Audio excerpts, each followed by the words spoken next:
What's up, everyone? Welcome to video number 7 of your required reading playlist. Today we'll be talking about anti-Semitism. So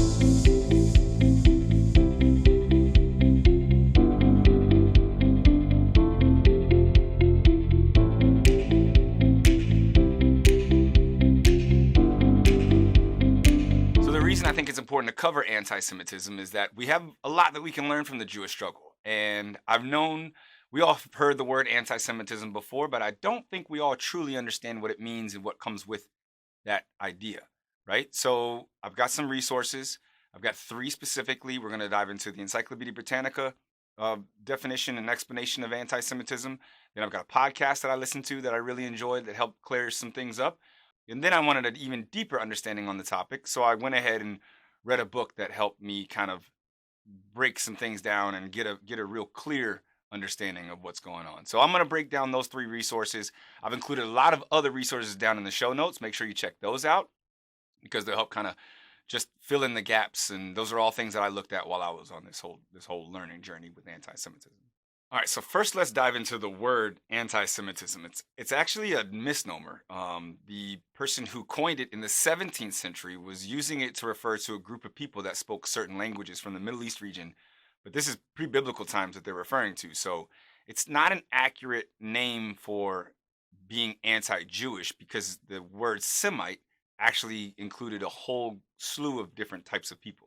That being said, the anti Semitic ideas that we know and understand today are anti Jewish, and they have their roots in conspiracy theory, dating as far back as the birth of Christianity. For the few thousand years that have followed the death of Christ, it's been really easy for people and cultures and governments and whoever to blame the Jewish population or the Jewish culture for a lot of their problems. They became the scapegoat for the world, pretty much. They've been marginalized and pushed from slum to ghetto and not given full rights or citizenship in a lot of the places that they've lived. And it's been difficult on a lot of them. They've been targeted for targets of violence. They've been attacked. They've been slandered and misrepresented, all this crazy stuff. So we're going to dive in. Let's start, like I said, with Encyclopedia Britannica. The Jews are victims of some of the oldest conspiracies out there. The one that first comes to mind is that of who killed Christ. So it's now been proven that the Romans were responsible for crucifying Jesus. But immediately after he was killed, the Jews became the ones that everyone pointed their fingers at to blame them for Christ dying. And what happened was Christianity was, or Jesus was the fulfillment of the prophecy of the Messiah coming to save us, right? And Jews didn't agree with that. They didn't believe that Jesus was the fulfillment of that prophecy. Christians are the ones who did believe that Jesus was the fulfillment of that prophecy. So as soon as they found it necessary for their own development of their own religion, Christians started to push Jews out of the picture. They started to team up with the governments and the systems that were running the world and in charge of everybody and had the control. And Christianity became the favored religion of those powers. And them together, the team of Christianity and the governments that existed, started to push Jews to the fringe of existence. And since that time, Jews have been the targets of multiple, like just constant conspiracy theory creation. So the next powerful conspiracy theory that Jews are faced with or become the victims of is something that's called the blood libel. The blood libel was this idea that Jews would kidnap and kill Christian babies, sacrifice them, right? It's Christian children, and use that blood to obtain unleavened bread. The purpose of that conspiracy theory was to scare the masses into turning against the Jews as a population. You see from the Crusades forward, just attack after attack and conspiracy theory after conspiracy theory and nastiness towards Jews for centuries. And then in 1882, in Russia, there was this huge population of Jews that were the victims of something called the Maze Laws that pretty much made it so that they couldn't own businesses. They couldn't do certain things that most citizens could do, which would then in turn lead into generational wealth and giving them control and power and all this other great stuff that we hope to enjoy as members of a community or of a civilization, right? So they were being pretty much exterminated through exclusion through the Maze Laws. And that forced a huge immigration from Russia to the United States. Another very nasty thing that came out of Russia was something that they call the Protocols of the Elders of Zion. And that's where this whole idea of Zionism starts to come about, where people think that Jews are this elite, wealthy, conspiratorial planning and idea having group of people that are only focused on getting their people to the promised land of Zion, right? And they'll do anything at the expense of anyone else to get them there. So this book was written in Russia. So Henry Ford brought the protocols over to the United States. He printed 500,000 copies of this fraudulent text, this text that is not real. It's plagiarized from other fictional documents. It's all been proven that it's not real. And that just kind of shows how quickly ideas can jump from country to country. They really know no bounds. That was back in 1903 that these documents were created. And then the ideas just spread like wildfire. And that has probably been one of the most influential conspiracy theories out there that has been printed, circulated, and is still found to be circulated. You can still buy copies of this book today. All right, now let's back up. So we understand that from Christianity all the way up to about 1880, right? The anti-Semitism was more of a religious hatred, a hatred against this group of people that had a certain culture and different religious beliefs. Wilhelm Maher is the man who is credited with making anti-Semitism a race thing. Remember, race is a construct of people. We created racism, right? So this man is the one who's responsible for creating the Jewish brand of racism that we can trace directly from him straight into Adolf Hitler. And this man inspired a lot of the ideas, concepts, and reasoning that the Nazis used to justify their desire to exterminate the Jewish race. So from Encyclopedia Britannica, you can Google it. It's anti-Semitism. That's going to teach you pretty much the history, give you some orientation of some terms and ideas that Jewish people faced. Now we want to dive a little bit deeper and get some firsthand knowledge, some expert knowledge. So I listened to a podcast, and the podcast that I listened to was from the Ezra Klein Show. And it was his 2020 January 27th episode, which is Holocaust Remembrance Day. And the guest that he had on his show was a woman named Deborah Lipstadt. She is a professor of modern Jewish history and Holocaust studies at Emory University. And she is the author of Anti-Semitism Here and Now. So I'm not gonna spend a lot of time covering the podcast. I highly suggest that you listen to it because it's a really enlightening podcast. But a few things that I took away from it is one, the internet makes the spread of these nasty ideas super fast and super rapid and super effective. So we have to be careful to make sure that what we're taking in from the internet on the World Wide Web, we got to make sure that it's not a bunch of nasty racist BS. So check your resources, make sure they're valid, make sure you trust them, and make sure you're analyzing and critical of the authors and the people that we're learning from. So another big thing that she says in the podcast that really stuck with me is that the racist, right? So let's say the anti-black racist, you'll find them often punching down at the race that they're marginalizing. So black people, right? The racist against black people, they're punching down to keep black people suppressed and pushed down into the lower class of the population. The anti-Semite is going to be someone who punches up. They view all Jews as part of this elite, rich, controlling class that they have to protect their people against, that they have to fight and defeat. Hence the creation of all these conspiracy theories to try and take power away from this elite, controlling Jewish class. So the powerful messages that I get from those two facts are that we want to avoid the demonization of a particular class.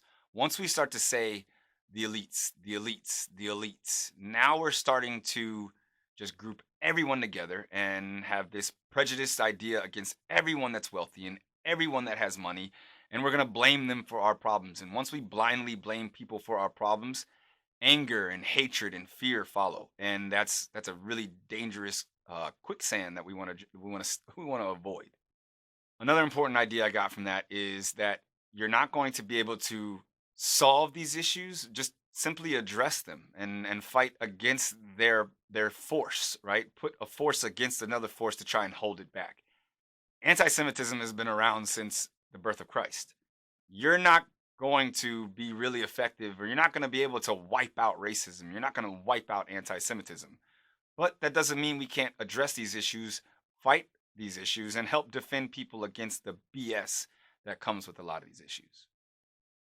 And the last thing I got from that podcast was we want to focus on anti Semitic actions, not attacking anti Semitic people. Once you attack a person for their ideas, once you attack a person's beliefs or what they do or who they are, their identity, once you attack someone's identity and you label them as an anti Semite, now it's a personal thing. You're attacking them, and they probably cut off the listening part of this whole decision making process on what they can and cannot do better. If you attack their actions and you attack their words and the things that they say that are anti-Semitic and the things that they do that are anti-Semitic or the things that they do that are racist, then you can point to specific actions that we need to work on eliminating from our day-to-day goings ons, right? So we want to make it easier for us, the ally, or the easier for us, the anti-racist, to point out specific instances where someone was being anti-Semitic to help them start to point out those instances on their own. All right, so then I thought I was ready to make this recording and record this video, and I realized I really still didn't have a good, thorough understanding of what I wanted to share with you all about anti Semitism. So I went ahead and got Mrs. Lipstadt's book, and it's called Anti-Semitism Here and Now. And we're just going to cover the first 5 chapters. One of the big things she starts out with is the danger of self-sealing conspiracy theories. The power of conspiracy theories is that once something becomes a conspiracy theory and it's self-sealing, the person who created that theory, the person who's sharing that idea, the person who holds that belief, has made it very hard for us to attack that belief, for us to attack that theory with logic, because one, they're going to wrap us in as one of the co-conspirators, and two, they're going to explain away a lot of the facts and ideas and logic behind what we're trying to present to them. So as we grow and as we learn about these topics, we really, really, really are going to do our best to avoid anything that we can't prove with multiple vetted and quality sources. Did you guys know that as late as 2018, as the book was written, and I'm just going off of what Deborah's been saying in the book, in parts of Europe and across the world, Jews are known to wear baseball caps in replace of their kippas, their head covering, because they don't want to be easy targets for violence and easy targets for attacks and anti-Semitic actions. They have armed guards at synagogues all over the world, and it's kind of scary to be a Jew, even in 2018. So when we think that a lot of these problems are gone or are going away, they're not. We might not see them every day in our face, up close and personal, but they exist, they're real, and people are out there fearing for their lives just because of who they are and what they believe in. All right, so there's a couple quotes, there's a couple thoughts that she shared that I just want to bring to the table here. So the first one is her way to define anti-Semitism, or a common way to define anti-Semitism is the hatred of a Jewish person more than is absolutely necessary. So I'm allowed to hate someone, right? I'm allowed to say, I don't like that person because they ran into the back of my car, they were driving while drunk, and they caused all this damage and all this pain, and I can't stand that person. Once I say that Jew ran into the back of my car, it was unnecessary for me to say that Jew. That statement just became an anti Semitic statement. I think that's pretty easy for everyone to understand. I think it's pretty easy for us to try and avoid, but it happens so much, it's commonplace so much that it's a natural reaction for a lot of people, right? It's a knee-jerk reaction. It's something that I've been working on. To, like, when you pull up to a drive-through, right? And you think the service could have been better, and you're upset with the person who's at the window. You don't have any idea why the service was slow. You just assume it was their fault. You can be upset with that person that it was their fault.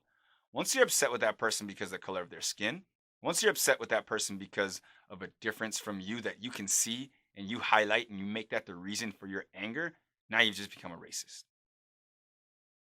She says very bluntly, if you cannot define something, you cannot address it. And that just speaks volumes to everything that we're trying to accomplish here. We want to understand racism. We want to understand climate change. We want to understand feminism so that we can address sexism. We can fight against it. We can fight against us destroying the planet. We can fight against the BS that's going on with our democracy. But if we can't point it out and define exactly what's going on, then you can't wage a real battle against something. It's just not going to work. Which is why it's important for us to spend some time and get to know a little bit more about these topics. Another thing she says that I really like is to be anti-Semitic, one not need be a Nazi or Hitler equivalent.